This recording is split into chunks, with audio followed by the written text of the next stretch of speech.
Welcome to Drippings from the Honeycomb, the official podcast of Another 12 Ministries. We are so glad that you have decided to join us as we enjoy the sweetness of God's Word, one verse at a time. Welcome to episode 2 of our journey through the book of Ruth, looking at the Christmas story and the story of what God has done to redeem fallen mankind through the book of Ruth. What makes this even more incredible is that the story of Ruth isn't just some story that is an illustration of what God would ultimately do by sending Jesus Christ into the world to redeem sinners. The story of Ruth is a pivotal part of the history of the Messiah, and that is why it paints such an incredibly beautiful picture of God's love for fallen mankind, because it is both a picture of the coming redemption and it is a pivotal moment in which a Jewish man will redeem a Gentile woman, and through their marriage relationship, the line of the Messiah will be formed. In this episode, we're going to look at verse 8 of chapter 2, and that says, "Then Boaz said to Ruth, 'Now listen, my daughter, do not go to glean in another field or leave this one, but keep close to my young women.'"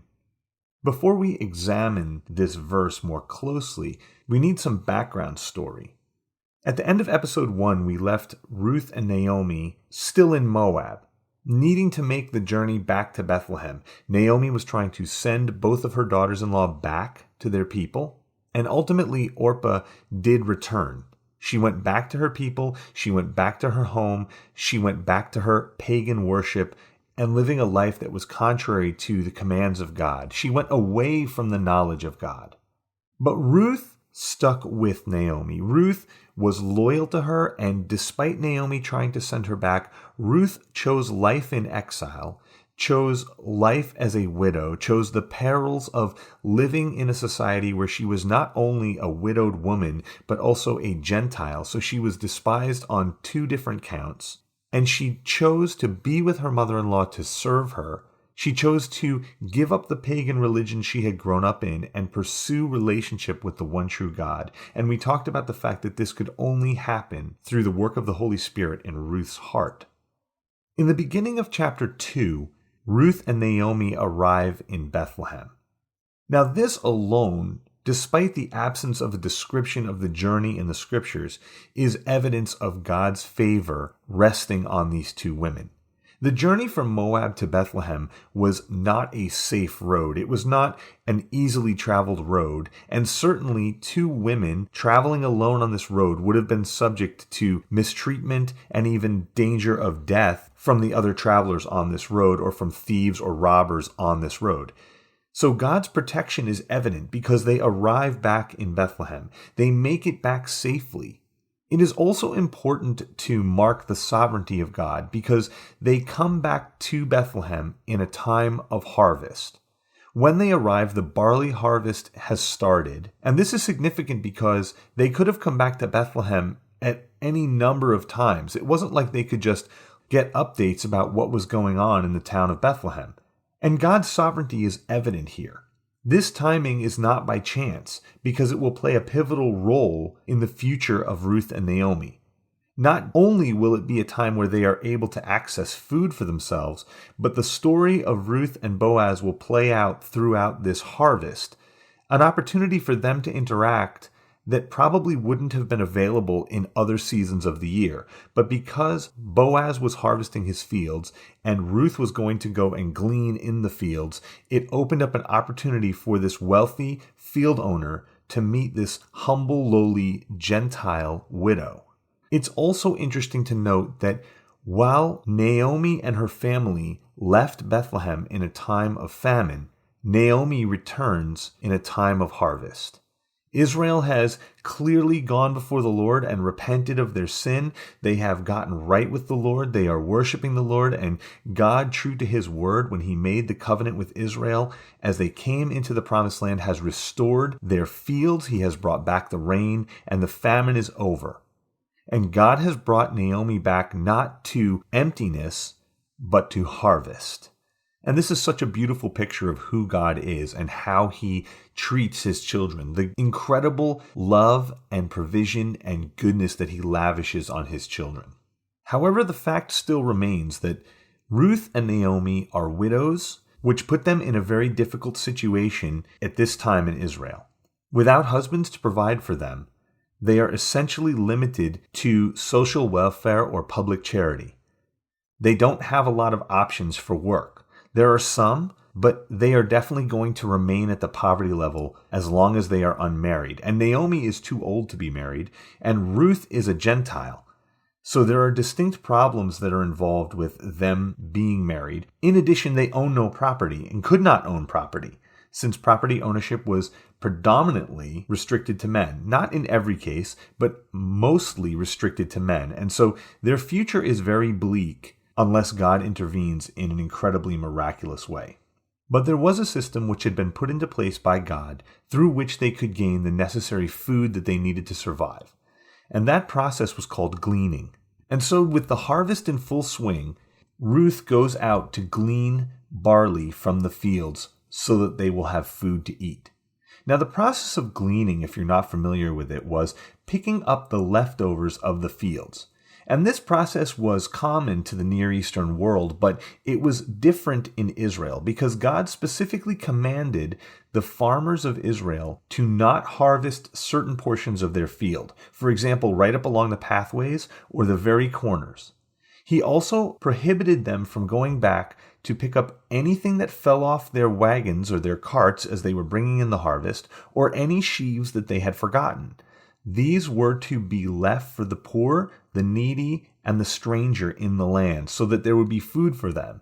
This was God's way of setting up a social welfare system for those who did not have enough.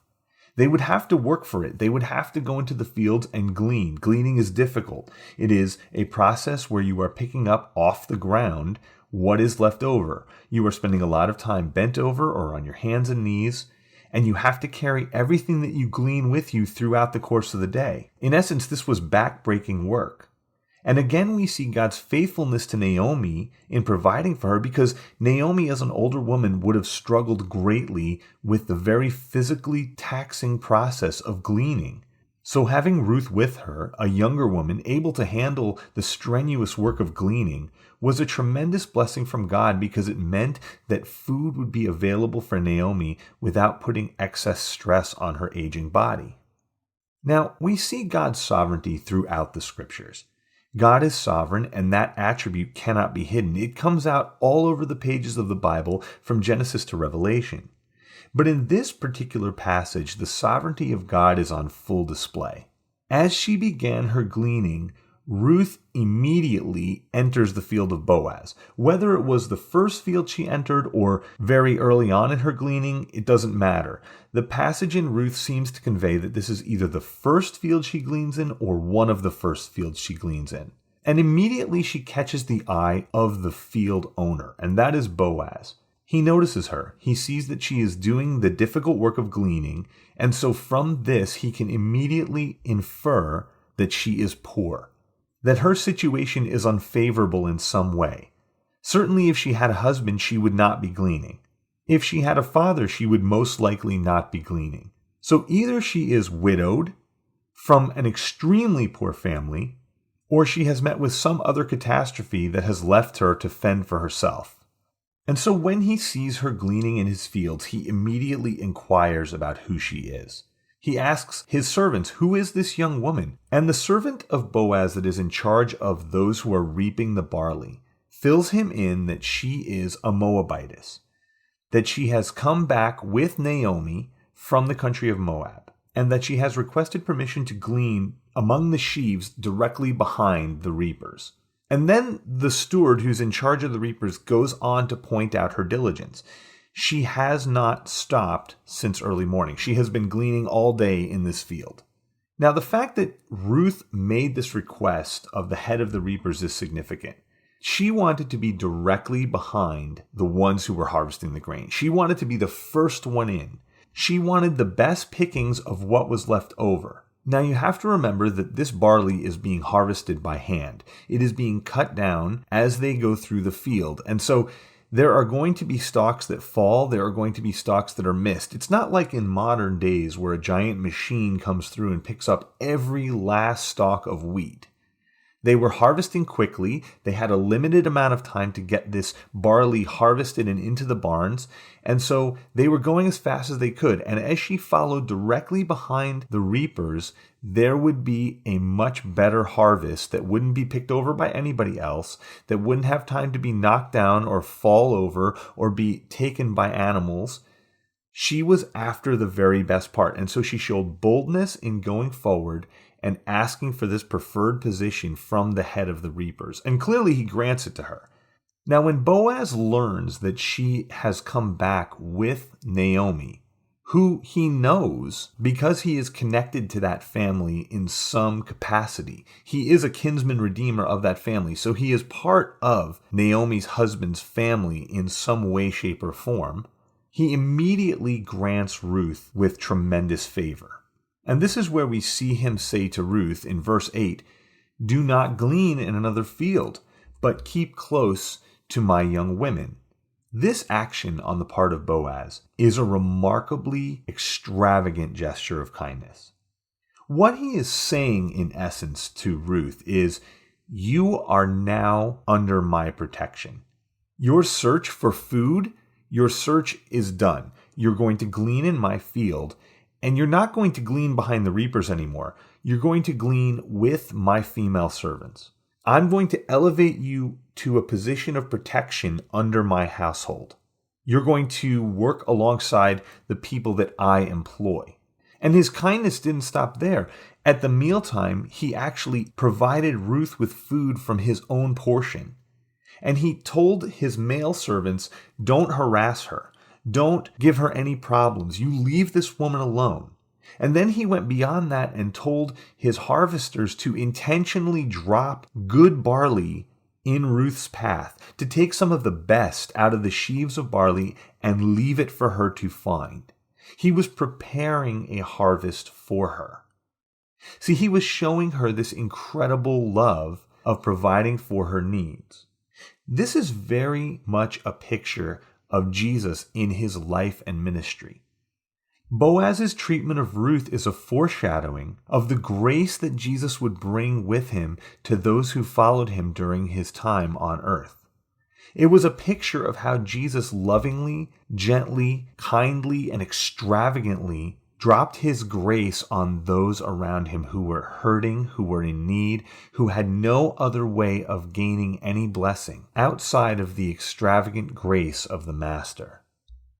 Boaz was so generous to Ruth that he didn't even humiliate her through his provision. He didn't show her this outlandish, extravagant charity that would have been humbling to Ruth, that would have elevated the visibility of her already low position in Israel. Instead, what he did is he quietly instructed those who worked for him to enrich the labor that she was already investing in gleaning.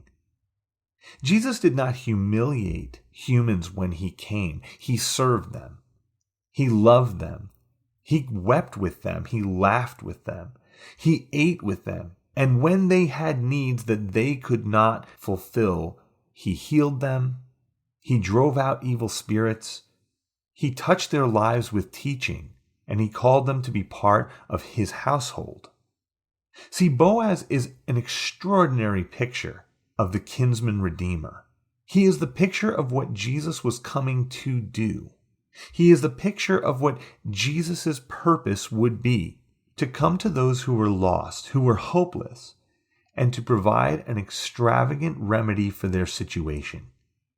As you think about the birth of Jesus during this holiday season, as you contemplate the reason for which he came, and you think about the sovereignty of God that orchestrated sending Jesus to earth to be our Redeemer, think about this story. Think about the sovereignty of God in the life of Ruth and Boaz, as he orchestrated events to bring them together, and through their unlikely marriage, initiate the line of David. Think about the hopelessness of Ruth, and meditate and contemplate your own hopelessness apart from Jesus Christ, apart from a kinsman redeemer who loves you. Think about Boaz and the picture that he is of the love that Jesus has for us. Think about the way that he lavished extravagant goodness on Ruth, this widowed stranger from another country who he didn't even know. And let that remind you of the extravagant love of Jesus, who went to the cross to carry your sin because he knows you, because he loves you, because he created you, and because he desires a relationship with you.